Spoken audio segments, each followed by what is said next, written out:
And welcome. Thank you for joining us on this very, very cold and frigid, and I think starting to snow again, Tulsa evening here on Wednesday night. We are really, excited to get back to doing things in person again. We've been doing the virtual events since last April.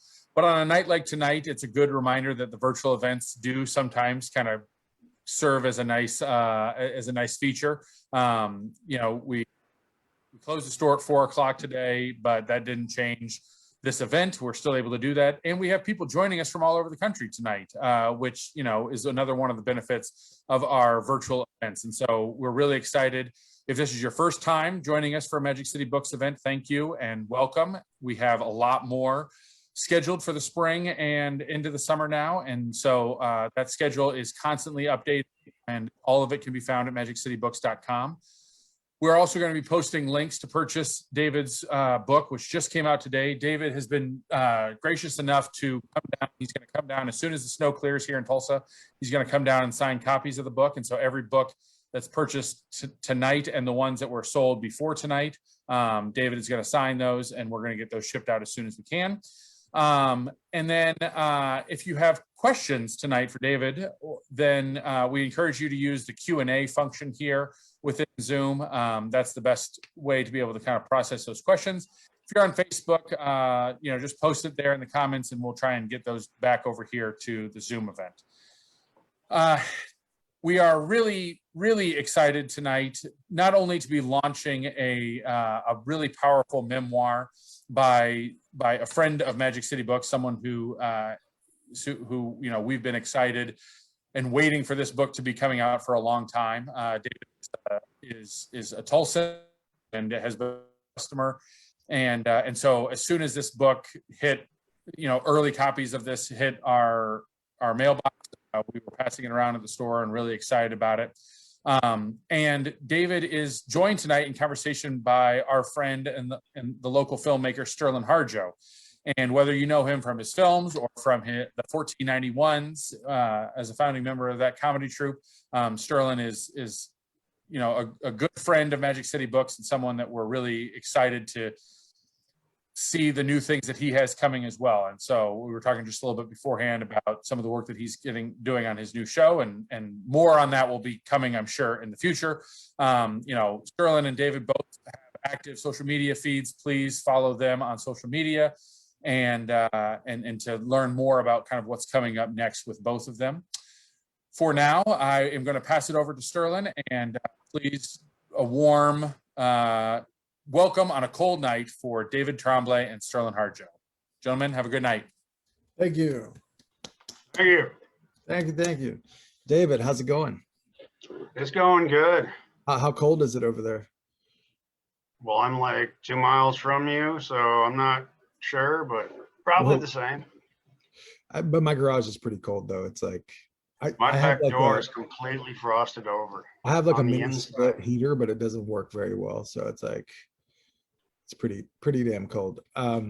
Man, so we've been chatting sort of here and there on Instagram, and I wanted to save a lot of things that I wanted to talk to you about the book until tonight. It was a brutal book.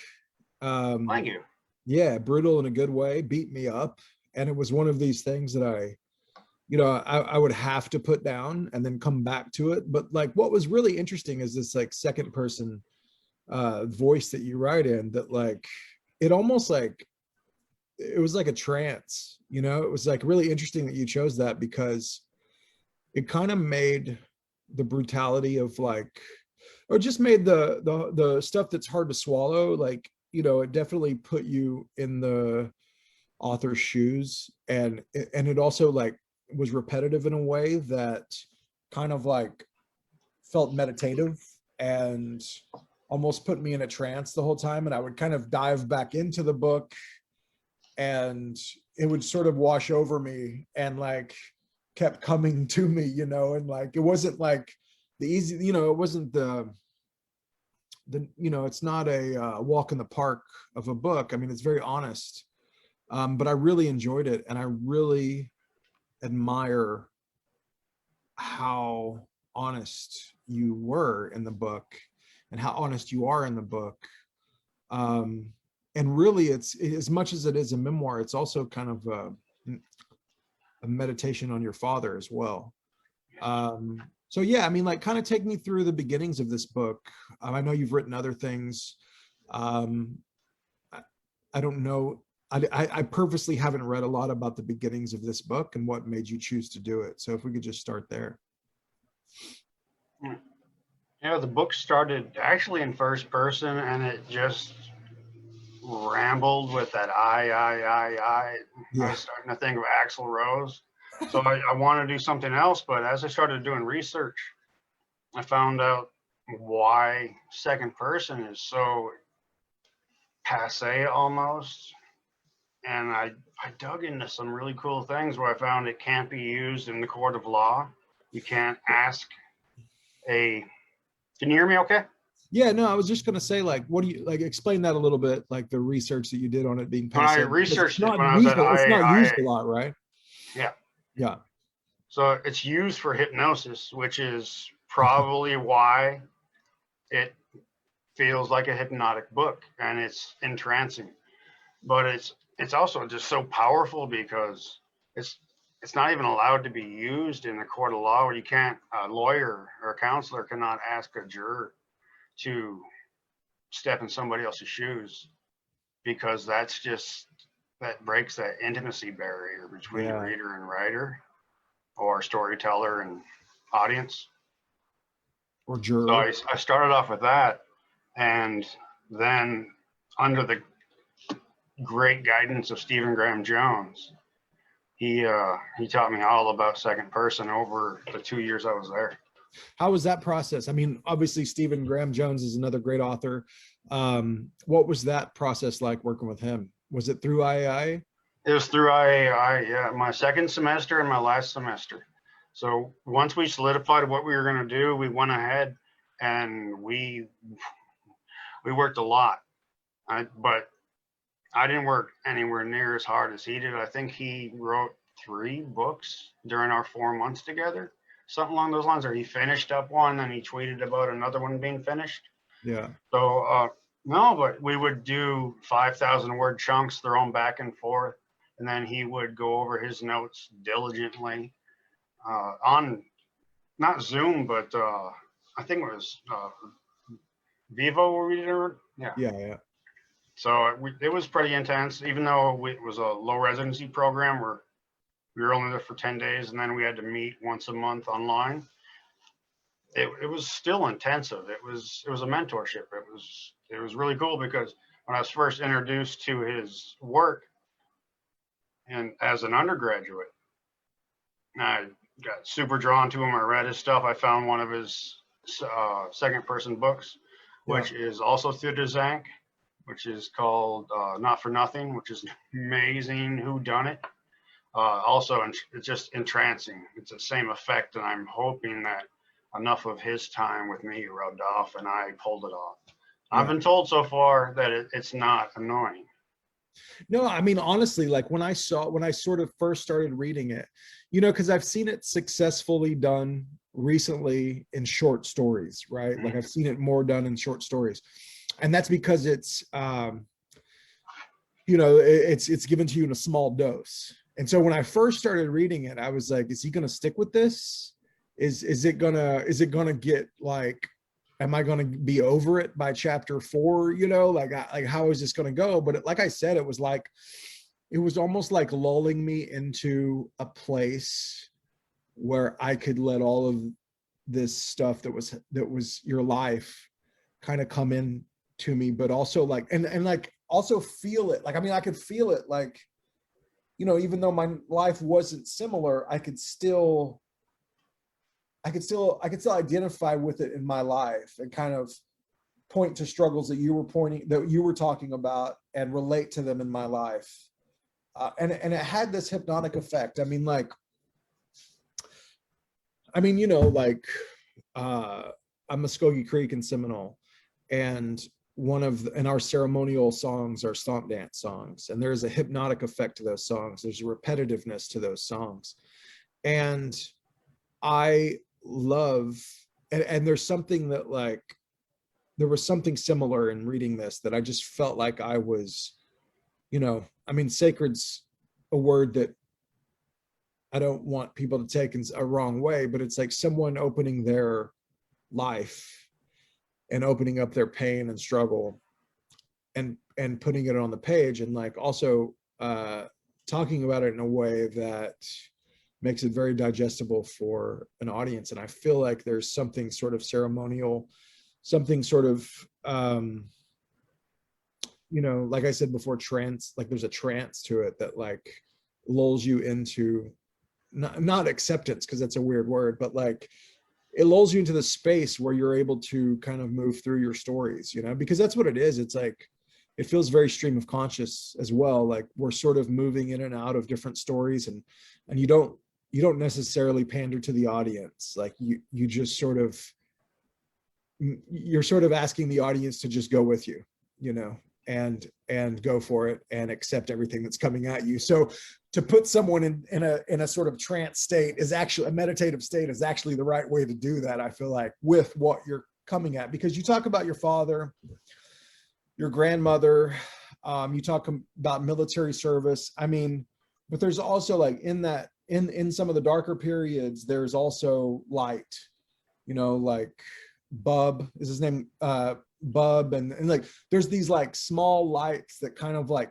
feels like it keeps you going, through your life and through the book. Yes, very much so. And I think that like as a reader, I also grab onto those people where it's like you're just seeing them pass by, and you're like driving down this dark road in your car, and you see these like, you see these like headlights passing, and you kind of grab a hold of them, and that's what keeps you going as you're going. It's really interesting. And I just think it's a really great book. I was really kind of blown away by it. Well, thank you. There's one line in the book that is a wink to the reader, and it underpins the entire book, and it says, talking about you in the third person. Yeah. Which is exactly how I approached it. And craft-wise, I went about burying the pronoun as often as I could. Yeah. But this book began as I arrived at IAIA, the Institute of American Indian Arts, for people that are on, where you went for your BFA there?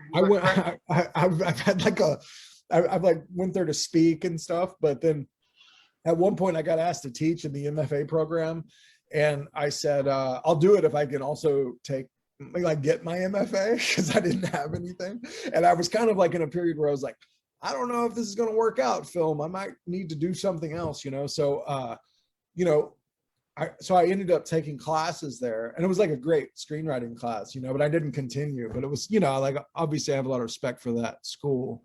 And I've spoke there a lot, showed films there, and it's just kind of like, it's this beacon for, I think, Native artists. We all know about it. I almost went absolutely. when I was young. That's what it was so great for, is for the first time in my life, it was like a powwow with writers, this native storytellers from all over. And I got to tell my story, but there's another reason to use there, because I know so many of the people have lived bits and parts of that enough to cling on to something and say, okay, I went through this. Maybe they can follow me through this. Yeah. And then eventually we'll arrive at the same final That's exactly page. right. I mean, when I was there was a real, like, it was really interesting to see all those writers from different tribes, different regions, kind of there telling their stories. I mean, there was electricity to it all. It felt like something was. It's like you read about Hemingway and whatever, and like his crew, and he's always name dropping people, but like those are the people that I want to name drop. It's like there's some really interesting people and really great writers there. So it's like, I do wish that in hindsight, I loved going to the University of Oklahoma, but part of me, and it turned out fine, but like part of me wishes I would have went to IIA when I was young, That's because a great place. Any Native artist or anyone that's just conscious of what their mission is down there should check it out. It's a wonderful experience. So tell people like that haven't read the book, like give them a bit of kind of background on you, like where you come from, where you grew up. I mean, you have a crazy Okay. life. Like it goes to a lot of different places and like, To a lot of different places, yeah. yeah. I was born in Fond du Lac Indian Reservation. Technically, I was born at St. Luke's Hospital in Duluth, Minnesota. And we bounced all over there. We moved into, I should back up and say that we raised wolves as well. I slept with one in my crib. And then later, as we both got bigger, he slept in my bed. And I mean, tell me about that, because that's obviously like early on in the book, you kind of dive into the wolves. And, you know, it's like, I think there's a lot of people that use the term raised by wolves as like trying to be cool, but like you literally were, like it was like a brother. I tried hard to get a picture of Brutus on the cover. And it's just disturbing because it's the, you know, late 70s tile, single wide trailer, and a wolf just sitting in the middle of the kitchen, just looking like, why am I here? I wanted that. On your Instagram, that photo? Yeah, I've got that. Oh, you have to post it again after this. Okay. So people can check it out. I'll make sure you see that. I love that picture. Yeah. And so how did that, your dad was just into sort of wild animals, right? He was into wolves.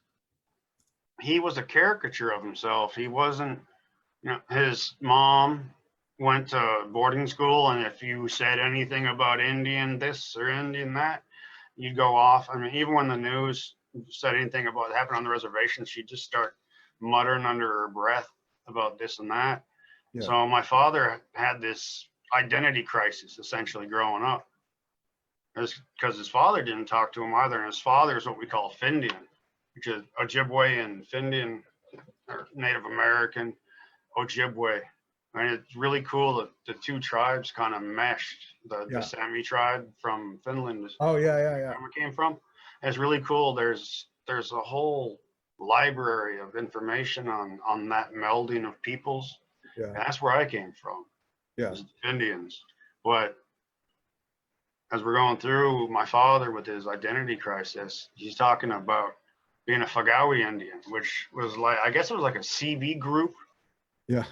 And the like joke was like a CB radio. Yes. Yeah. Like back in the day, like that's what, I mean, my father wasn't a trucker, but he had all kinds of trucker buddies, biker buddies. And that was basically the type of person I was raised around with him.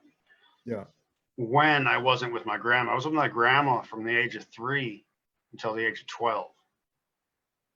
And she was not a bad person whatsoever. She was she was kind of wild. There's no doubt in that. You'll learn that pretty quickly in the book. Yeah. But she feared for me growing up the same way, or turning out the same way my father did. But my father was hit by a car when he was 5, had a terrible head injury. He was in a full body cast, or a 3/4 body cast, for over a year. If I think that's how long it was.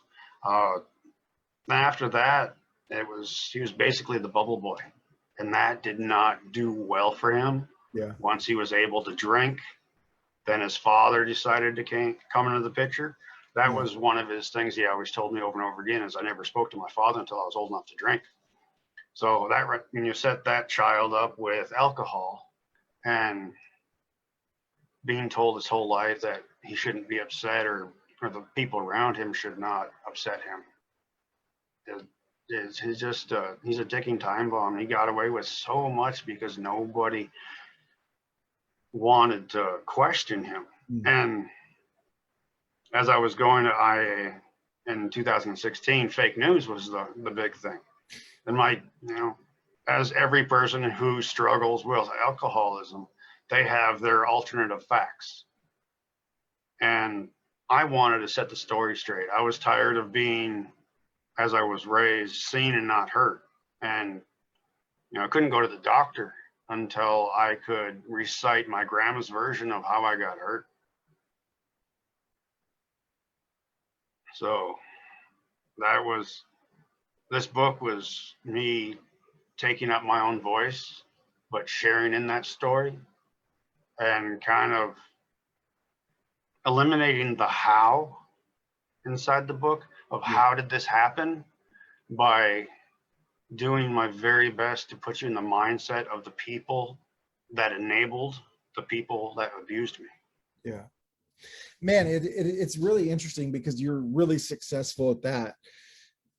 And, you know, I think, you know, I'm 41, like we get to around this age and we start thinking about people. And I think that you start forgiving people and you start at least realizing how hard life can be and how, and you just start like, there's empathy that comes out. And I feel like your book isn't necessarily, you're not condemning anyone, you know, like I feel like you're No, it's a book of causality. yeah. And It's but I also feel completely like, about causality. and I feel like there is, I mean, like as much as like your dad is doing some brutal stuff in it, it's also like there's an understanding that I have of him as well. Like there's times when I feel sorry for him, you know, and there were times where you just wanted to go back to him as a child, which is interesting because it feels like that's what you're doing with this book, is you're reaching yourself as a child. And maybe you're not, but as a reader, this is how I felt. It's like, you know, it's like that thing in therapy where you look back at yourself as a kid and you kind of forgive yourself and you say like, you know, this is going to be tough. And there's a lot of things that are going to come at you. And you wish you could tell that kid that it's okay, the feelings that they're having. And there is a bit of like, I feel like you're doing that with your characters. Like you're putting the audience in those shoes of what you went through as a young kid, but also like, I'm seeing that in your father as well. You know, like I see that reflection in your father, and there's a bit of me. There at times when I'm not like, you know, angry or feeling your pain. There are times where I feel like there was some helpless stuff that he couldn't control in his situation, and I did feel empathy. I felt sorry for him at times. You know, That was very important that I showed the full person. yeah, And a lot of people yelled at me during workshop when we were writing that. There's a scene with my grandmother where she finally gets to just sit down and relax and escape. And she doesn't know she's being watched. And someone yelled at me, says, no, she doesn't get to have this moment. yeah, She shouldn't be able to do this. And I was like, no. This is something that I witnessed, and this is burned into my memory to where this is the antithesis to every other day.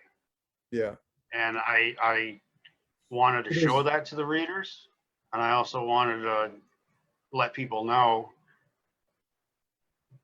remind myself of that. It's hard to talk about this in first person when it's written in second person. Yeah. But yeah, it was but a reminder. But I think those moments were important because there was a relief in those moments as well that I think the reader needed. I mean, look, like, you know, talk about, is it Grandpa Bub, right? Yep. Talk about him because like, it just like felt like this positive force that sort of keeps coming through the book. I mean, it's not like he's not like a main character like your dad, but people are either talking about him or you talk about him in a way where he keeps coming back. And it is this force of like, and then like when you sort of know who he is, it's surprising. I don't want to give stuff away, but like, I don't know. I mean, like you also spend as much time talking about people that I feel like were good to you as you did your father, you know, like even though he didn't have as much real estate in the book, but talk about him and like what he meant to you. Grandpa Bob I say in the book, he should have been called Granddad, but I never got to the point or the emotional age. He passed away when I was 12 or 13. Yeah. So I never got to the point where I could articulate what he did for me and what he meant for me. And also, oh yeah, by the way, why didn't you do more? Yeah. But he was literally my pillar in the family. He was 6'6", while everyone else was. I'm the tallest member at 5'9" as a grown man. I wasn't that tall back when he was alive. So he was this just huge Swedish guy, head and shoulders taller than my grandmother, but the most picturesque passive aggressive Minnesotan man you could ever think of. Yeah. When he did stand up for me a few times, he would say, "That's enough." And she would look at him and he would say, "No." And I think everyone's seen Grandma give that look where nothing has to be spoken. Yeah. And he, no matter how she treated him, he would not bend his will. He always treated her. He would let her scream and holler. And when she was done or out of breath, he would simply ask, "Do you still love me?"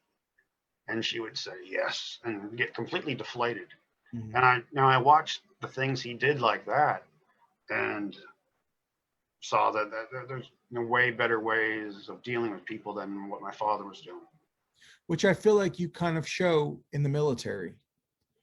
Like some of that, it feels like some of that sort of, at least like,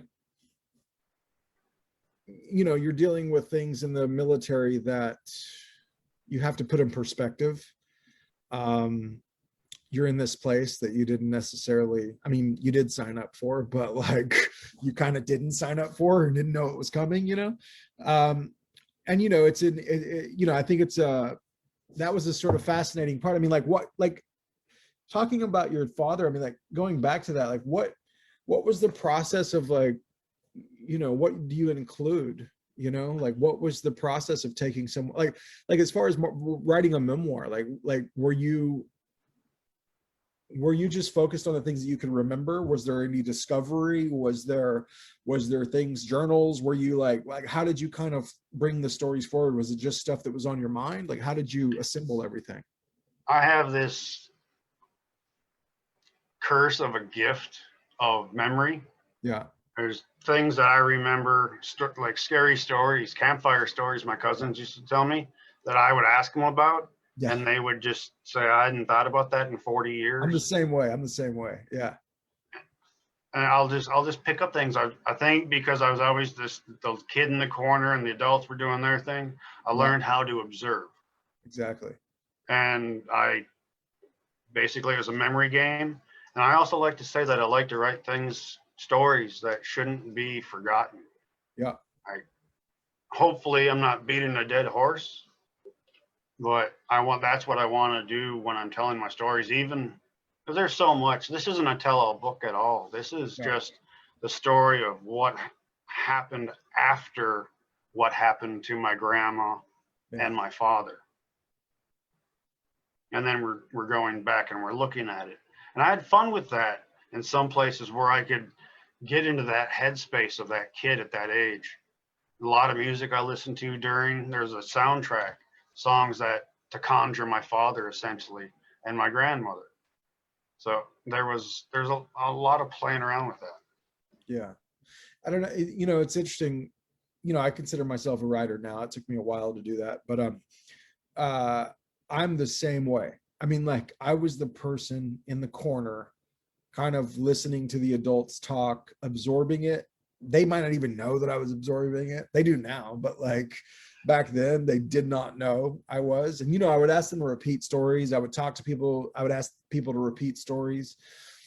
And I didn't care if I'd heard it and I knew exactly how it went. I was interested in how they told it again.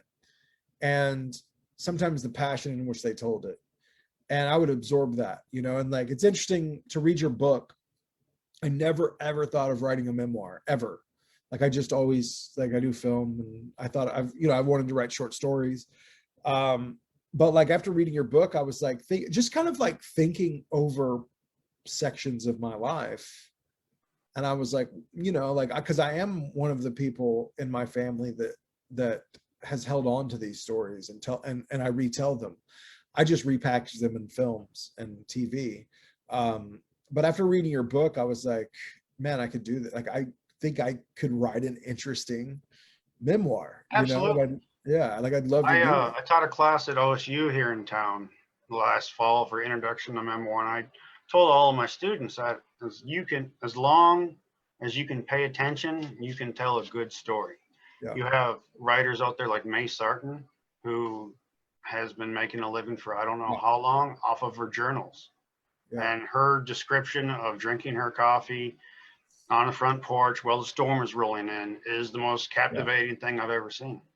Well, I think that's what I was scared of, is that I hadn't journaled. I hadn't written things down about my life, but reading your book made me kind of forgive myself for that, because there's so many ways to approach a memoir, like the way that you tell that story. Like, I don't need to know what fabric was on the bed, like I don't need to know how the paint was chipping off the wall. Fine if you tell me that, but like you're telling me these, you're touching upon these like really big moments that may seem small, while you're living them, or may seem big, whatever, but like in hindsight, these are what formed you, and I feel like I know you, even though I don't really, but like, because through these stories, it feels like I've painted a picture of a person that these stories formed, and so I don't know, it made me think like, well, maybe I didn't need to take a journal every day of my life and write every detail down and then have to like, retell it later or whatever, No, I had no such process. I didn't know journaling. I learned more from my interviews that I tried to have Yeah. than anything else. Yeah. There's several times I tried to find out what my mom was doing when she wasn't around me for so many years. And your mom, that's an interesting thing. Sorry, go ahead. But like, I do want to talk about your mom. So you were doing interviews with people and trying to find out missing pieces. Yes. And a lot of people know that I write in my family. I mean, I've been working on it since high school, not diligently. I wrote, my last book took me 10 years to write, I think. Yeah. So with the interviews, but even while my mom was still alive, I was away from her until I was 14. So every moment I could, I sat down with her and I asked her questions. I asked her about my grandpa, her, anything. I wanted to know all about her. That's how I know that the only picture of her in the high school yearbook is in a completely denim tuxedo sleeping in the counselor's office. That's the only picture of my mom in the high school yearbook. Things, just little details like that. Yeah. And it was the same thing with my grandma until I started school and then got kicked out and then went back. But until the age of 3, until the age of, first grade, it was she and I watching soaps and game shows. And I would just ask her about this person, that person. She had photo albums upon photo albums. She was the matriarch of the family. Yeah. And I was the kid that I did not talk by choice, I guess, until I was 4. And then after that, I was told I never shut up until they put a keyboard in front of me. Yeah. So, and that was my mom's doing. Reading the book, sometimes it was pretty amazing that you survived, first of all, like, because there were some scary situations and situations that like maybe weren't, like the adults in the room weren't thinking what's best for the child that's in the room, I found myself, and we're human, so it's not surprising, but like I found myself relating to the book, especially in those moments that you're just describing, because like on my dad's side, my grandma and her sister, 2 older white women from Sissaquah, Oklahoma, my grandma and my great aunt, and they lived next to each other, or they lived in the same house. It was kind of a duplex. Okay. Well, what it was is it used to be a funeral home. And so my grandma lived in the place where the people used to live. And then my aunt lived in the place where all the coffins and the bodies were. And like literally on her bathroom floor, there were scars from the embalming table and a drain. And so like, it was crazy, right? Like I grew up and this was the house that I would go to when my parents were at work or when I got through with school or whatever. And, it just became commonplace to hear things. Water would turn on without, we'd always hear the phone hang up. But, and like, wasn't the same scenarios like you and your grandma, but like, I would sit on these couches with these women that like, maybe I didn't in any other scenario, I wouldn't have that much in common with. But they gave me sides to my life that I use to this day and will always forever and ever inform me. And like, I think about sitting in the front room with both, either I was in my grandma's side or my aunt's side, and we would be watching like country line dancing. We would be watching country music videos. We would be watching, like Sanford and Son. We would be watching like whatever, we'd be watching these shows, and like, I just got into this rhythm of watching these like old white lady shows, like I just felt like I was like, whoa, like country line dancing. Like I never thought I'd be into that, but like I loved it, and Minnie Pearl, like Hee haw. yeah, Hee Haw. Oh, I watched the hell out of Hee Haw, I love Hee Haw. I'm trying to find it streaming. It's there. I've seen it somewhere. I feel, Okay. or maybe you have to order the DVDs. I don't know. But I feel like I saw it somewhere. I don't know, man. My I just exact feel like experience, except for I was bobbing and weaving the whole time too.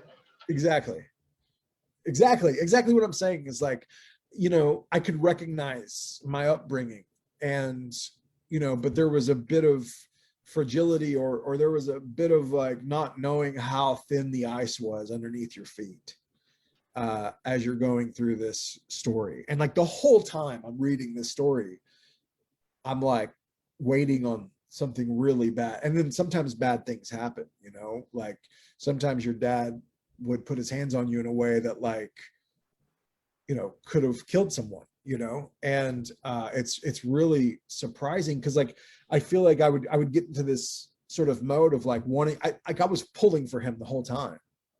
I was pulling for him to get better and just like connect, but it was great in the way that it happened, because it's true life, and I don't know, like there was something like, it was funny, because like when I first started reading it, I remember you told me, you said, have you started reading what would you say, like The feel-good book of the year. The feel-good book of the year, yeah. And at that point I just started it, and I was just like, man, this is going to be a long ride, but like I found myself, like every good book that I love, I found myself finding time at any point that I could to sit down with the book and read it, and like that's kind of like how I judge a book, like how I feel about it is like, do I keep finding the time to go find it? Do I keep finding the time to go back into that world? And even though with your book, I felt like I shouldn't go back in sometimes, like I did, I kept going. I feel like we have a question. I just got a thing from someone, but I don't. I planted, there was that perpetual little boy in there that always wants their father's approval, no matter how terrible the father is, until you hit a point. And then once there was a snapping point, I no longer cared. But that first chapter that you were reading when I first talked to you was that was fleshed out over years and years and years. I had the first version of that as an undergraduate. I was 36 years old as an undergraduate, mind you. But in 2015, I got to meet Chuck Palahniuk. Yeah. And I gave him a rundown of what my first chapter was. Yeah. We had an editor in common on our books. And his face just lit up, and he said, "That's your Fight Club. You finished that. That's great. That's your Fight Club." He's like, "That story is amazing." Yeah. And I went with it. And I'm really hoping it takes off like Fight Club. That'd be kind of cool. Yeah.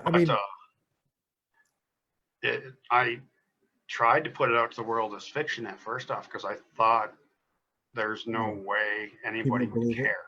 Yeah, or care. And so when was the transition into doing it as a memoir? What's that? So you first tried to put it out as a fictional piece. Oh yes, I put it in the content. It was my creative writing thesis for IAI for my MFA. And as soon as I had it done, I sent it off into a few contests, but one in particular was the fiction contest with design books. And I did that because the money was more for fiction than it was for nonfiction. And I figured it'd be more digestible if the story just wasn't real. Yeah. And it got long listed, but it did not make the cut. And I received a rejection email simply saying that she thought it was more powerful as a nonfiction book, and if I ever rewrote it as so, Yeah. that she would like to see it in her inbox. So 4 days later, You just, yeah, you just changed a few things, and I mean, there was a lot of the like control find and then changing out names. yeah. There still are changed names, and there are different spellings, acronyms for people's names, and different things like that. But going back through and just making sure everything was fleshed out right, and the book was still raw at that point, but I sent it back to her, and she took it. We had, I think, about a year and a half between acceptance and publication. So we went through a few different versions of it. 82 pages are what I shaved off the final first copy, or the first draft. There's 82 pages of omitted stories. And so one thing that you said, I read briefly, was that I read somewhere, I feel like, in one of the articles you might have sent me, was you wanted to finish this before your father died. Yes, that was the ticking clock. Can you talk about that? Yeah. Well, he was already sick with cancer. Yeah. Earlier, a few years back. I can't remember exactly when he was diagnosed, but he came out of it. He was done. He had his treatment. But I was already writing this book because I knew he wasn't long for this world, and I wanted to solidify history before he developed his own mythology. Yeah. I wanted the. And so was that an act of maybe revenge is too much of a word, but was it an antagonistic act, or was it a, let's just get the truth out? It was a old line versus young line thing. Yeah. But I wanted to set the story straight. I didn't want the family to have to. Yeah. When he passed away, there were no tears. It was a cloud that left. It was a black cloud. Wow. I mean, I know my sister felt bad, and his last 6 months, once he was deemed terminal, he was allowed to go into home hospice, and he stayed with my sister. And my sister stayed by his side, tended to his every need. They had a nurse come in a couple times a week, but she kept waiting and waiting and waiting. And after he passed, about a month or so, she calls me and she's in tears because she said he never softened. He never asked for forgiveness. Wow. He never said he was sorry.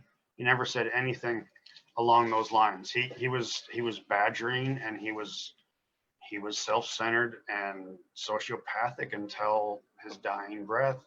Wow. His last words, can't remember if I put this in the book or not, but his last words to my cousin were, "I'm going to hell." Wow. And that was pretty. He was pretty adamant about that, because it wasn't just the once. But he would not say. He's like, "I know what I did." But he wouldn't. He was just ready to take his punishment. And how much did you connect with him at the end? Excuse me? How much did you connect with him at the end? With him? Yeah. I saw him last Christmas of 2005. Wow. And he passed away July 1st of 2018. Wow. And the reason for that is it was Christmas, and I was about to go to Iraq. I was talking to my nephew about the training I had just done, and what they had done to get me ready to go. He was about 15 at the time, I believe. And my father put his hand on me and said, "I'll still kick your ass."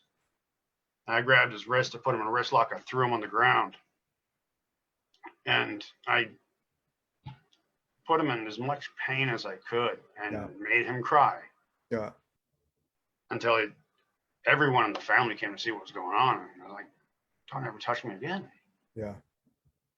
And 3 months later, my wife at the time was at my cousin's wedding, and my father put his hands on her, and that was the end of it. I wrote him a letter. It's basically this manifesto of everything I remembered and everything I kept track of. Everything. I let him know. And he didn't speak to the entire family for 6 months, some people 9 months. And I was thanked. My aunt said, when I got back from Iraq, she said, I don't know what was in that letter, but thank you. Wow. It was the most peaceful time of her life. Wow. So how do they feel now? Have they read the book? Have your sister and family?